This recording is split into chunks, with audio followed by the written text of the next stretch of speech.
Who I am. My name is Mike. Everyone calls me Crazy Mike. Hey, Crazy Mike. Crazy Mike. Crazy Mike. Crazy Mike. Crazy Mike. Crazy Mike. Crazy Mike, man. I've always known that, though. What do? I live in a van and travel America with my dog. I document my life on Snapchat. But I knew that already, too. Why do I do it? Why do I document my life? And why do I share it with you? I never really knew the answer. I just kind of did it because I love doing it. But why was I sharing it? Sharing videos to me was as important as making them. It's like putting the star on top of the Christmas tree. It completes it. I love the attention I get. Who wouldn't? Naked girls, free stuff, invites to the coolest places around, the non-stop love and support. It's all because I make videos and share them with you. But is that the reason why I do it? That's what I couldn't figure out, nor could I stop thinking about. I would film my life from the moment I woke up to the moment I went to sleep. It began September 16th and ended on December 25th. The project changed my life. I saw a whole new way how people connect to instant media. Completing the 100 days was probably one of my greatest personal achievements so far. I was beyond proud of myself, but the very next day I stopped Snapchatting cold turkey.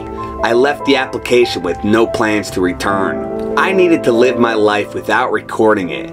I wanted to be away from the screen to see the difference in documenting my life versus not documenting my life. Doing this helped me find the answer I've been looking for. My why I do what I do. Why I make videos and why I share them. It was a few weeks before my 30th birthday. I looked up into the night sky. I've never seen stars so bright shining down, as if they were trying to tell me something that I already knew, but I was just too chicken to project. That was the night the universe gave me the answer. My why answer. Why I document my life and why I share it. I know what you do with your life every day. The answer is you. I feel so happy forever. I literally watch your Snapchat every single day. I don't think you realize how much of an influence you have been on me. So we gotta appreciate every moment of life. You, the people, are my why. Seeing your faces light up with joy, love, laughter, hearing everyday snapbacks of how meaningful my stories are to you, how it helps you get through rough days. The emotion behind the snapbacks are so powerful, and I know most of you really mean it too. I can see it in your eyes. And I look forward to starting the adventure in my life thanks to you. Destiny. That's what brought me back to Snapchat. That's what brought me to you. I'm gonna go get you something from the store, okay? The day I turned 30, I set sail for another adventure. This time going into it with a clear head, clear vision, and a new love for an application I once couldn't stand. What up? Look at all these Snapchat. I believe changing my perspective on Snapchat was the key element. Rather than being frustrated about how the application works, pointing out all the flaws, I now see nothing but the great from it. I have learned to love Snapchat with a passion. I see it as a great tool now, my platform and my way to get to you, the people. You need to live life for yourself. Look what happened here. You went from being a crazy person to somebody who literally saved your life. Let's talk about the adventure I am currently on. Today is day number 50, and this just about marks the halfway point, and it's been an interesting roller coaster so far. October 24th, it was a special day.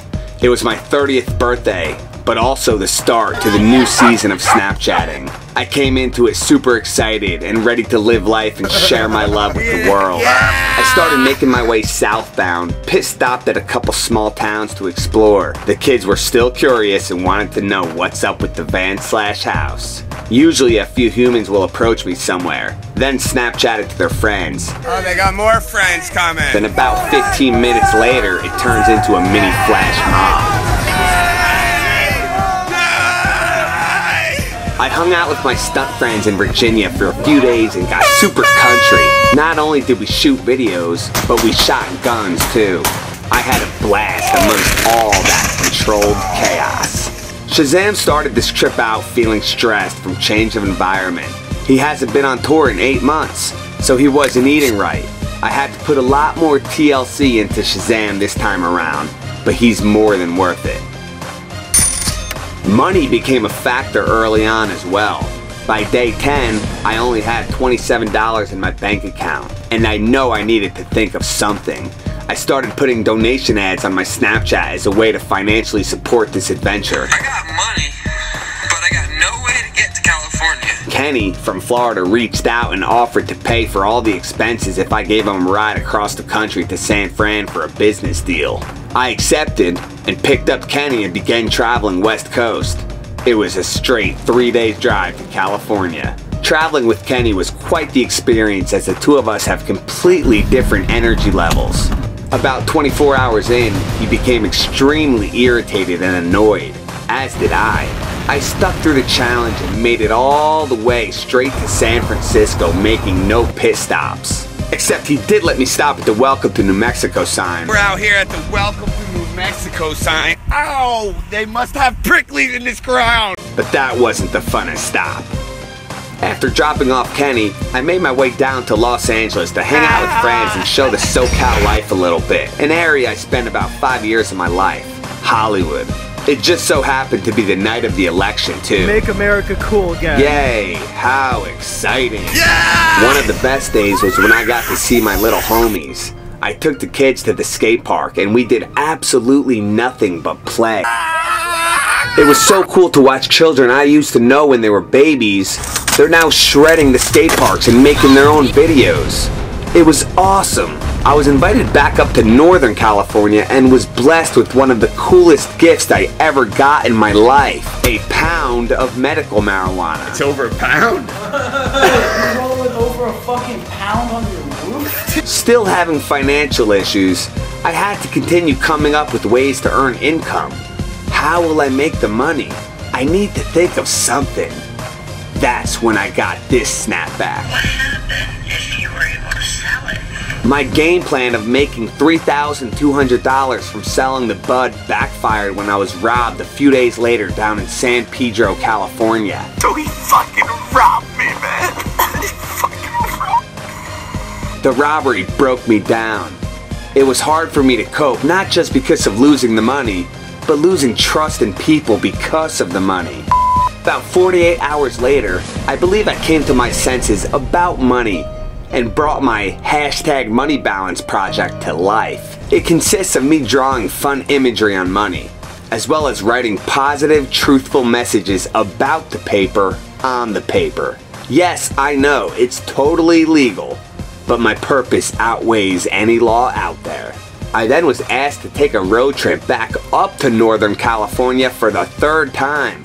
But this time it was in DJ F.U. Pamey's 1984 Pumpkin. A fellow Snapchatter, Keegan, also joined us. It was the 3 of us traveling up and down the coast of California. Being in a bus with 3 Snapchat whores was wild. I also broke my butthole jumping into a bush. Then we drive back down and get back to my van/house only to find another LA parking ticket. I'm definitely not gonna pay, I just find it rather stupid. I made it to Arizona to see a girl I met on a highway last season going about 60 miles per hour. Her name is Stephanie. I call her the lawyer chick. The house was big and beautiful. She was showing me around, but the only thing I was able to focus on was the roof. Do you think I can jump off your roof? I just wanted to jump off it. I drove to Las Vegas to welcome in tourists to a city that never sleeps. It wasn't just about the hugs or the sprinkles. It's about the hugging girls. Would anybody like some free hug ankles? I hug ankled many people in Las Vegas. I'm currently living in Henderson, Nevada until further notice. The next day I got stuck in some parking lot after losing my only set of keys. My mechanic friends showed up to rescue me.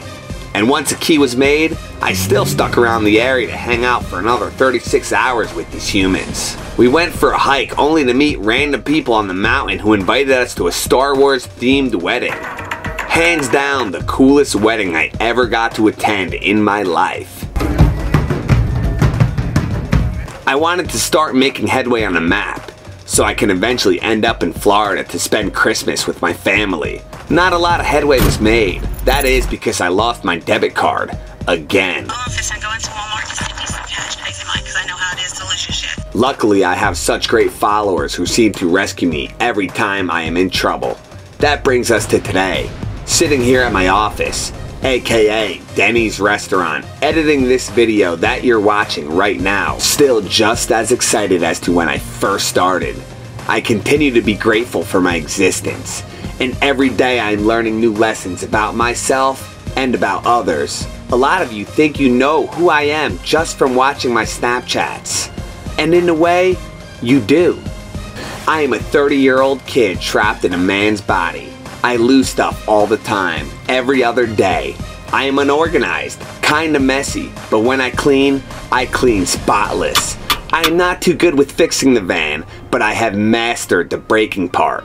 I don't have a sleeping or eating schedule.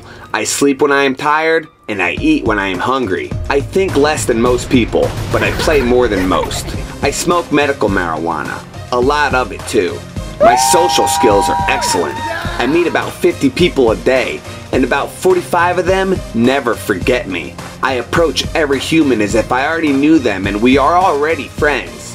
I don't enjoy watching TV, and I definitely can't stand the news. I like to consider myself a creator rather than an observer. I have ADD and have trouble focusing on things that don't interest me. That's cool because the things that do interest me, I can hyper-focus on. I jump around like a monkey, but I also do my yoga and meditate. I dedicate an hour a day to appreciate my soul, find my zen, relax, and worship my breathing. I have a career as a full-time love sprinkler. Yes, my job consists of me jumping up and down, sprinkling heads, going yay! I am not doing it to be the funny man either. It's because I love people, and that's the truth. So yeah, that's pretty much me. Oh wait, there's one more thing I do every day that I forgot to mention. Ah, poop poop!